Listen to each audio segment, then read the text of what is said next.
Welcome to the Ivan Nation News Brief. I'm Keith Pitts. Fort Hood shooter was on antidepressant medication. Is what we found more and more, that these soldiers are on some sort of SSRIs or antidepressant medication. The article reads, the Iraq War veteran who opened fire at Fort Hood on Wednesday, of course, speaking of last Wednesday, killing 3 people and injuring 16, was being treated for mental health issues and being evaluated for post-traumatic stress disorder, the Associated Press reports.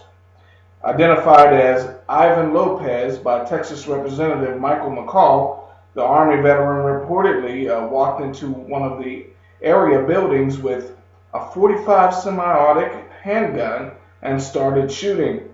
He kept firing even as he used a vehicle to make his way to another building where the gunfire continued. When military police confronted him, Lopez put his hands into the air before pulling out his gun from his jacket and shooting himself in the head. According to the AP, an investigation into the gunman's mental health background was initiated immediately after the violence ended. Part of the probe will also focus on the possibility that a fight or argument triggered the shooting. We have to find all those witnesses, the witnesses to every one of those shootings, and find out what his actions were and what was said to the victims, a federal law enforcement official said to the AP on condition of anonymity. In a press conference Wednesday evening, Lieutenant General Mark Milley confirmed that the shooter was being treated for numerous health issues after being transferred to Fort Hood in February.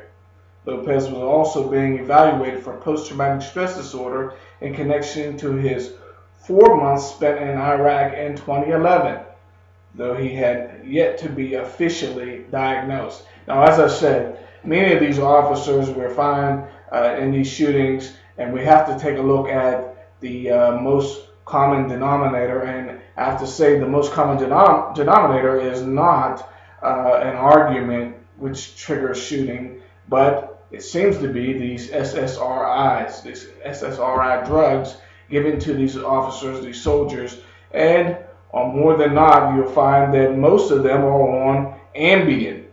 And I have to say this is astounding because they continue to give these officers these drugs even though they know they don't work.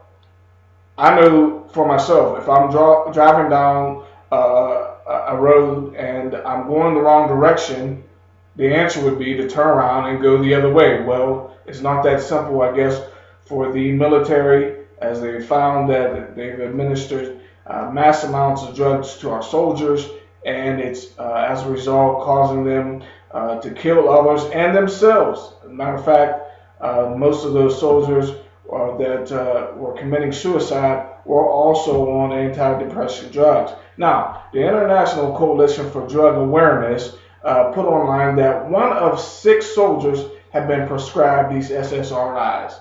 I'm Keith Pitts with the iNation News Brief. I'll see you next time.